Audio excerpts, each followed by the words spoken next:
ভাই ফুলকপি কত করে? 80 টাকা পিস দাদা, ফুলকপি পার পিস 80 টাকা। ভাই ফুলকপি কত করে পিস? ভাই 60 টাকা পিস পার পিস। ভাই আমার কাছে চাইলেন 80 টাকা, ওই কাস্টমার কাছে চাইলেন 60 টাকা। বুঝলাম না তো আপনার দোকানদারি সিস্টেমটা ভাই। ভাই আপনি দিবেন বাকি, আপনি যে আজকে হদাই নিবেন না, আর 1 মাস পরে টাকাটা দিবেন। তা আপনার কাছে আমার 80 টাকা 1 মাস পর্যন্ত থাকবে, আর উনি নগদ টাকা দিতে আছে আমার 60 টাকা। এই 60 টাকা দিয়ে আমি আরো 4টা ফুলকপি আনতে পারবো। আচ্ছা ভাই, আরে জগা শুনতে নেবে আমার সদরে দেন, তারপরে আমি চলে যাই। দালান ভাই দিতে আছি আপনার, এলন আপনার ফুলকপি।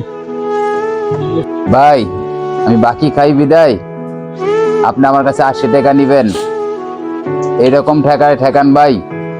ঠিক আছে ভাই, এই মাসে খাওয়ার পরে সামনের মাসে টাকা দেওয়ার পর আমি আপনার কাছ থেকে খাবো না ভাই। এই মাসটা খাওয়ান, একটু হিসাব করে টাকাটা নিয়েন ভাই। যান যান যান, 1 মাস পরে দিবেন টাকা। আবার 80 টাকা চাইছি দেখি আপনার হয়ে গেছে গা, আর নগদ টাকা হদাই বেচা কুলবাই না মিয়া। মার্কেটের অবস্থা জানেন, দেশের হাল অবস্থা কি খারাপ। ঠিক আছে ভাই, আপনি হিসাব কইরা খাতাটা হিসাব করে রাখেন, সামনের মাসে টাকা দিব না ভাই, আপনার ফুলকপি লাগবো না। যাও মিয়া যাও, তোমার মতো কাস্টমারের দরকার নাই গা। আজকে ফুলকপি নিবা, 1.5 মাস পরে 2 মাস পরে টাকা দিবা, আবার ফুলকপি লাগবে না। নগদ বেশি তো কুলবাই না, তোমার মতো কাস্টমারের দরকার নাই। যাও যাও গা, দোকানের সামনে আর নাই। আর আগামী মাসে আমার 1850 টাকা বিল হয়েছে, এটা দিয়া যাইবা।